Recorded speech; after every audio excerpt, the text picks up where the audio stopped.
Good morning, everybody. Good morning. We're up to episode 69, so we're almost a septuagenarian. Is that? I think that's the word. I think that's the term. Yeah. And this is July 29th, 2020, and this is transmission. And we're kind of in a cool groove this week, where the last number of the episode matches the last number of the day. It's pretty. I don't know if you've been noticing that. Yeah, it's pretty special. That alone is worth watching, to see the numbers align. And that means that the robot birds are keeping track of us, because we're now coded into their little computer brains. Also, it's Gus's birthday today. I don't know if Gus is watching. Is it? Happy birthday, Gus, if you are. Happy birthday, Gus. Yeah. So anyway, I'm Daniel Wolpert. I direct MICA, the Minnesota Institute of Contemplation and Healing. And I'm Mark Van Stunek. I direct the Center for Prophetic Imagination. Yeah. And so we're, one of the great things is every day I'm learning about a new famous person that I've never heard of. Yeah, we all have not quite every day, but almost every day. So I think there's this guy named Jordan Peterson that's kind of famous that I really never heard of. I mean, if you weren't my Facebook friend, you might never have heard of him. I still would never have heard of him. Because it's interesting. Now there's a new guy. Well, I mean, new to you. Let me just pull this up. Right. You can see this. This is Eric Metaxas. Which, first of all, when I saw that, I thought that was just a fake name. That is a cool name, for some sort of intergalactic overlord. Not the Eric part, but the Metaxas part. Yeah, or some sort of anime superhero or something. More like a villain. But anyways, so Eric Metaxas, who I'll explain who he is to everyone who like Dan had never heard of him before, because they live blessedly without that knowledge. Eric wrote, Jesus was white. Did he have white privilege, even though he was entirely without sin? Is the United Methodist Church covering that? I think it could be important. This is in response to the UMC having Robin DiAngelo, which we could have a whole topic about, white privilege books, to produce a series of videos on deconstructing white privilege. So, I mean, there's a lot of things. I mean, there's at least 4 things wrong with that that tweet. But let me just back up. So, right, it is fascinating. It's fascinating that some people who write international bestsellers I've never heard of, because they're Pentecostal leaders. It's just the progressive world is a small world compared to these larger worlds of conservative Christianity. And so Eric Metaxas' sort of best-selling book on the life of Dietrich Bonhoeffer. He's also written a biography of Martin Luther and William Wilberforce. What's his name? Yeah, Wilberforce. Wilberforce. Yeah. Let's just call him that. Wilbur for short. So he's written these biographies, but the one he's most known for is the Bonhoeffer one, because he recast Bonhoeffer as basically in the mold of an American conservative patriot fighting against the Nazism of the German liberals. Nazi was kind of like Obama plus, and that Bonhoeffer was really someone more like Eric Metaxas. And so he wrote this book, and so allowed the Republicans to claim Bonhoeffer as their guy, just like Rush Limbaugh claims that Martin Luther King Jr. would agree with him. This is a tactic. But we could all say that's stupid, but he is considered by a lot to be one of the preeminent American evangelical public intellectuals. And so here's someone who's known as a public intellectual. Which in and of itself, I mean, we'd have to say that phrase in and of itself has be sort of an oxymoron. But anyway. Yeah, what does it mean to be an American evangelical intellectual. Public intellectual? Right. Yeah. So we'd have to debate that right there, but let's go with that. Gus is here. Yes. Happy birthday, Gus. Happy birthday, Gus. So anyways, this guy, so he's not fringe. American evangelicalism is No. is as mainstream as it gets in America, and he's a celebrated intellectual.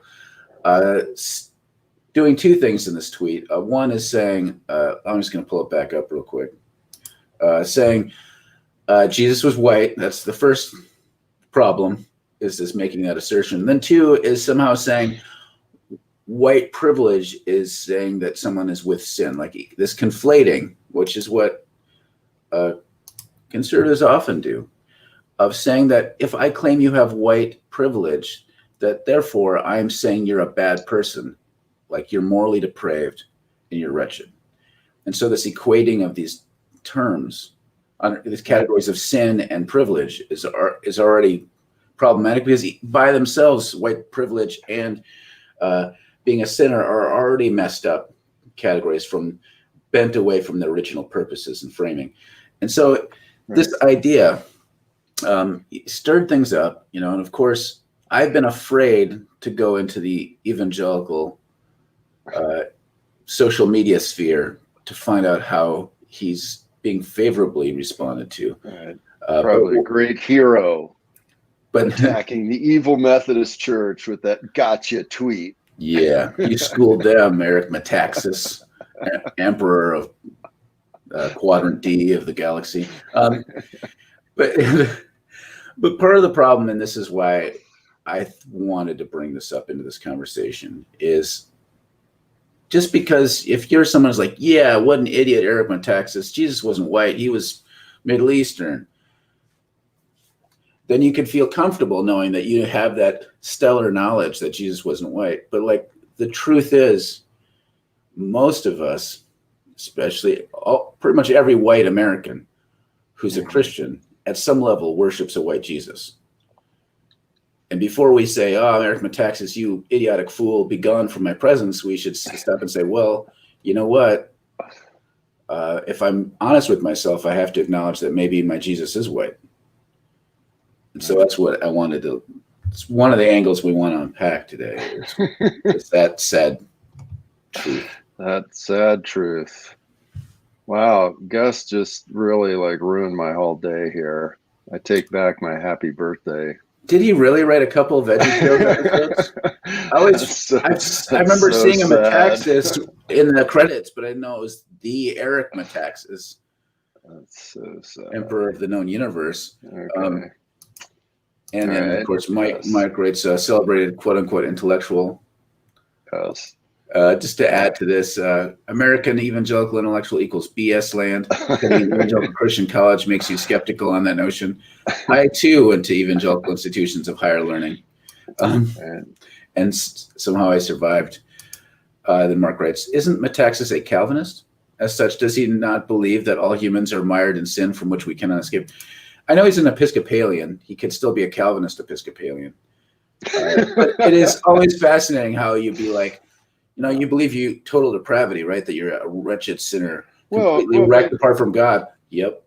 And you're a racist. I don't have a racist bone in my body. Like those two, that's just hilarious to me how people can make that move. But, yeah. Well, but he probably does believe that. But the point in the tweet, right, is that even if Jesus is white, he's without sin, so he wouldn't have the sin of white privilege.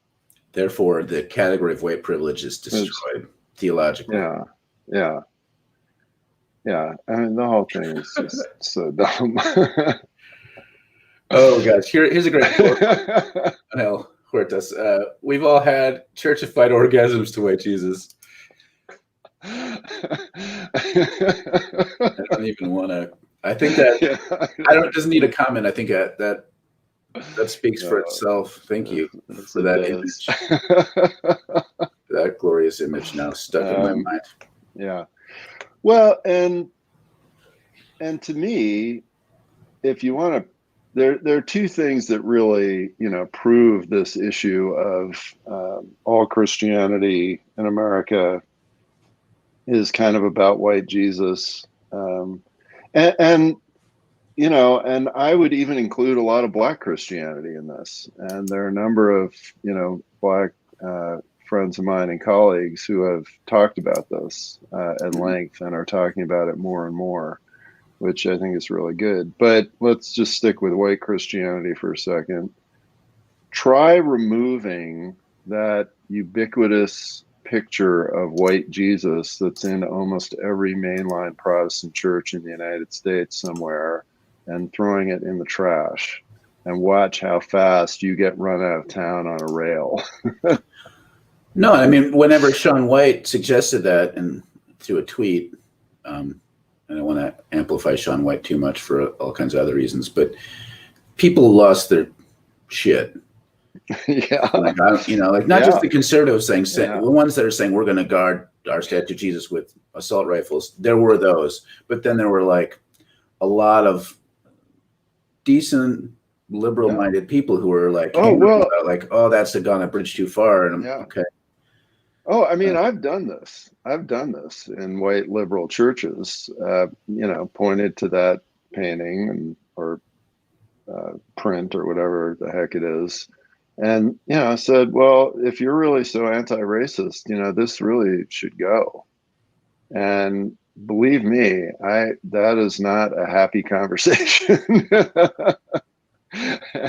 And it really shows this very, very deep attachment to this one particular idol. I mean, it really is idolatry. That has very much formed the American Christian experience. Yeah. Now, one time we had a Jesus Radicals conference in a church, a very progressive church, not even just liberal, but progressive. And we put Post-it notes over the stained glass images of the saints and Jesus because they were white, just over the faces.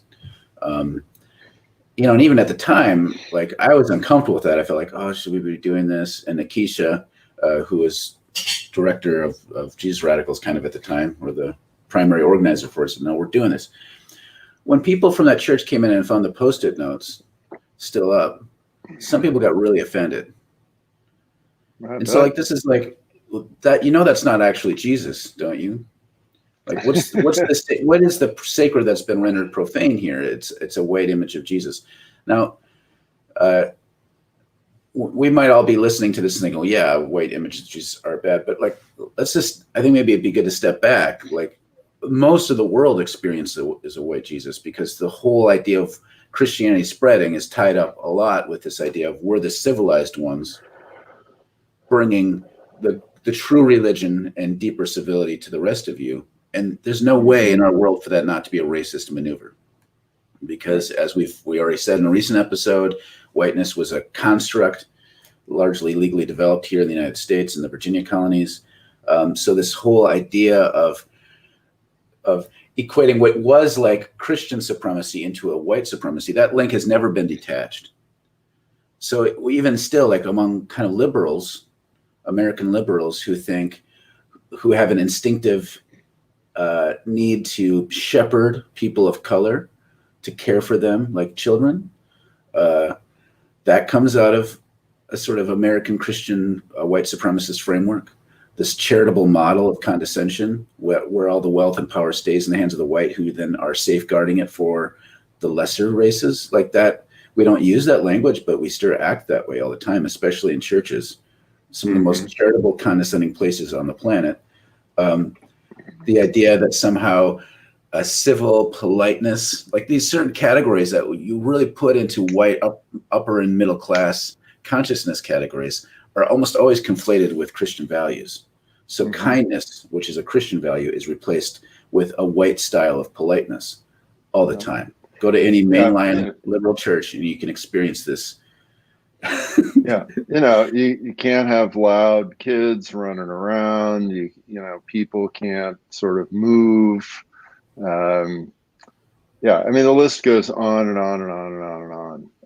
And all of those things are conflated with being Christian. Yeah. And they really have nothing to do with being Christian. They just have to do with a Northern European waspy stuffiness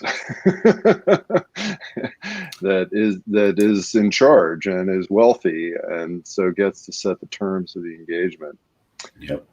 So we got some comments. Julia writes, a Muslim Somali-born mentee youth poet collaborator who traveled with me performing one day said, "Oh my gosh, I have an inner white Jesus that needs evicting too." Yeah, yeah, yeah, absolutely. And and if you travel around the world, right, you see this, right? You see these colonized images, colonized architecture, colonized liturgies. I mean, these are all things that are imposed and have been imposed from the outside, and uh, the effort to create indigenous and acculturated forms of Christianity have always met with incredible resistance, and but when you begin to see that, it's a very different kind of experience. But it often is over and against the colonized religion. And one of the things that is kind of fascinating and is really buried in Christian history. So you don't, if you take a Christian history class at a seminary, the average seminary, you don't get this at all, right? Is that there was this massive indigenous African Christianity that developed from the very beginning, spreading down through Ethiopia and across to the Kenyan kingdoms, and was incredibly well developed and existed for hundreds and hundreds of years. Was pretty much wiped out and replaced by the colonizing movements in the 16th, 17th century. But was a very, very different kind of Christianity and looked very different than Christianity does currently. And again, this history is pretty much exterminated, right? There's no conversation or reflection of that at all. And that's another great example of the white Jesus takeover.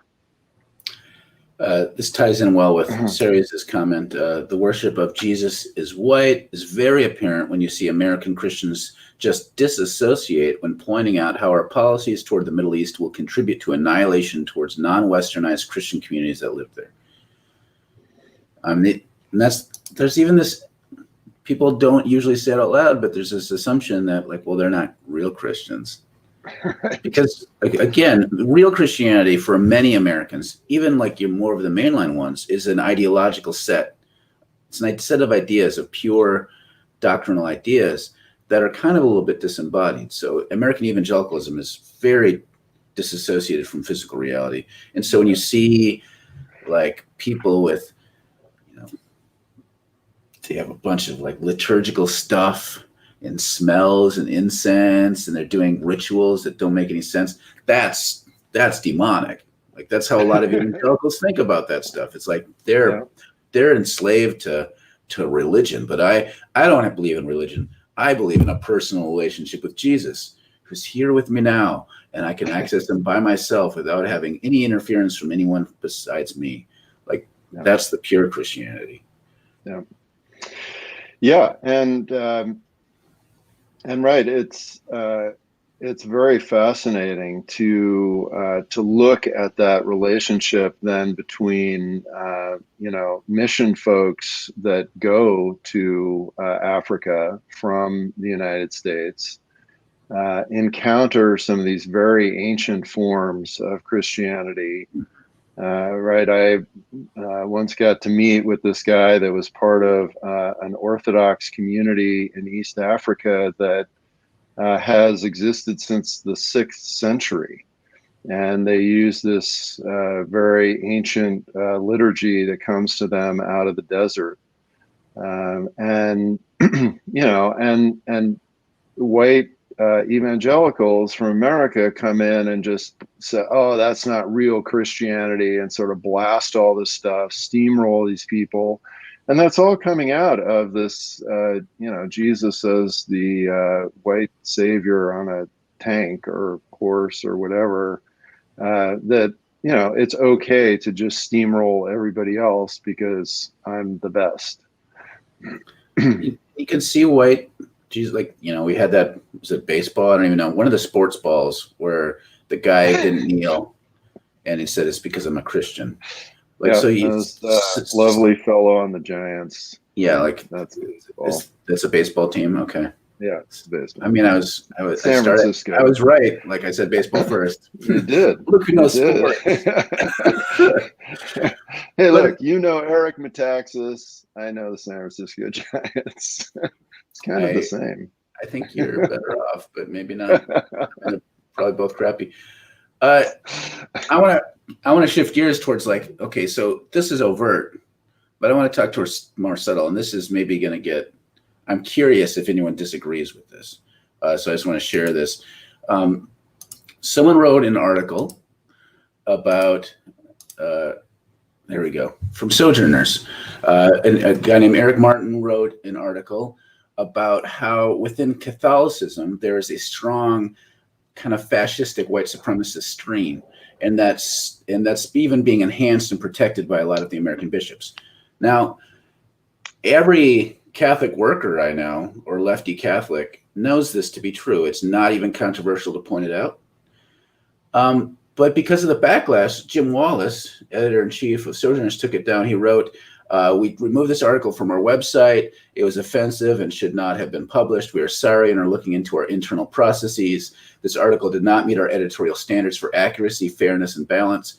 White supremacy and alt-right factions are insidious realities of the American society and indeed have manifestations in all of our communities of faith. But this article made unwarranted insinuations and allegations against many Catholics, many in leadership, including the bishops and within the wider Catholic Church, who are working toward and are committed to racial justice. And we're sorry. Blah, blah, blah. Now, I've read the original, and it was shared by a Catholic friend of mine. It didn't really say anything untrue. Now, anti-Catholicism in America is often tied to some sort of xenophobia. So, like, I do think that a Protestant magazine has to be careful in how it criticizes Catholics. But at the same time, like, if we can't even, it's easy to say, oh, white supremacy is bad, and American Christianity is just ensconced within it. But if we don't have the freedom to get specific and say, hey, that bishop over there, he has white supremacist policies, or, this denomination is leaning into, the Lutheran Church in America has a history of white supremacy and still to this day has white supremacist tendencies, even though it's become more of a mainline liberal denomination, and it needs to check itself. Well, if you can't be specific like that, like our friend Catherine Perrin, I don't know if you're listening, Catherine tried to do it, or did a PhD, tried to defend her dissertation about the racist roots of Lutheranism in Minnesota and got a lot of shit for it. Eventually was able to succeed in getting her doctorate, but it was, I mean, those last couple of years, I just saw her being brutalized by these shitty white scholars who thought that their Lutheranism was above this. We got to be able to get specific, or it's just going to be sentimental. Yeah.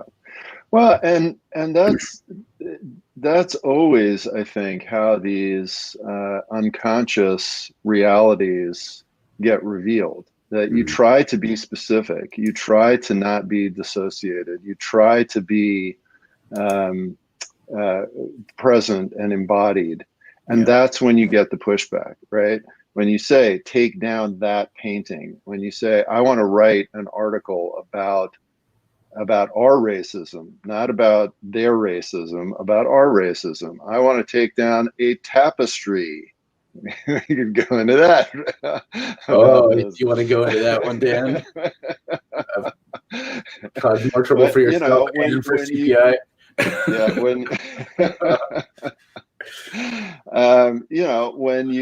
When you want to write an article about the reactionary white supremacy of a huge chunk of Catholic bishops, which again, this is not a big controversial, oh my gosh, breaking story, nobody's ever thought of this before kind of thing. That's when you get the blowback, and that's when you can really see, okay, yeah, this is a real problem. This is a real thing. All right, comments. We got comments going. Kathleen wrote, I think our emphasis on the cross is not helpful because it gives a message of the value of submission. At least the way we preach the cross, for sure. You're right. The theologies that come out of our understanding of the crucifixion are often tainted with horrific things and lead into Christofascism. Yeah, and colonization, for sure. CK writes the violence against women and all kinds of good stuff. The cult of whiteness and white Jesus. That's what it is. Series writes, not real to WASP, white Anglo-Saxon Protestants, because the Christians in the Middle East are Coptics, Eastern Orthodox, Syriac, Armenian, rather than Protestant Latin Rite. That's right. Yeah, exactly. Catherine is listening. Hi, Catherine. Hey, Catherine. Maybe I should have checked before sharing some of your story. I hope that's okay. Series writes, it is probably folks from Church Militant, a nasty anti-Pope Francis group that is pushing for conservatism and fascism that targeted Sojourners. Yeah, that's the question. I'm wondering is like, did Jim Wallace or Sojourners take it down? I'm calling Jim Wallace out by name because it's signed. That statement is signed by him at the bottom. Oh yeah. Is it because they got slammed by outright people who are being belligerent, or was there just a nice moderate bishop saying, "Oh, come on, Jim, can't do us like that"? And so there's always this sort of like moderate buffer protection that happens. People who are guardians of the institution who would rather have their institution stand as it is with a little fascism than become vulnerable. Well, and it becomes very, very highly political, right? Yeah. Because so right now the Catholic Church is undergoing a tremendous amount of turmoil because Francis has pissed off a lot of people in the very conservative wing. The American Conference of Bishops is, generally speaking, only barely sort of pro-Francis. And yeah, I wouldn't be surprised if it was actually a moderate bishop that said, look, this is not going to help us if you even highlight more the negativity of these conservative bishops. So it may have been the conservative folks that came after him, but I could see very easily that it could have been some of his moderate allies that just said, look, this is not politically helpful to us, take it down. And we have to, I think, be very real and honest about how highly political the church world is and always has been and always will be. And, that's a big part of what goes on. And so, yeah, if you piss off your biggest donors, you will hear about it. And they won't like you as much anymore.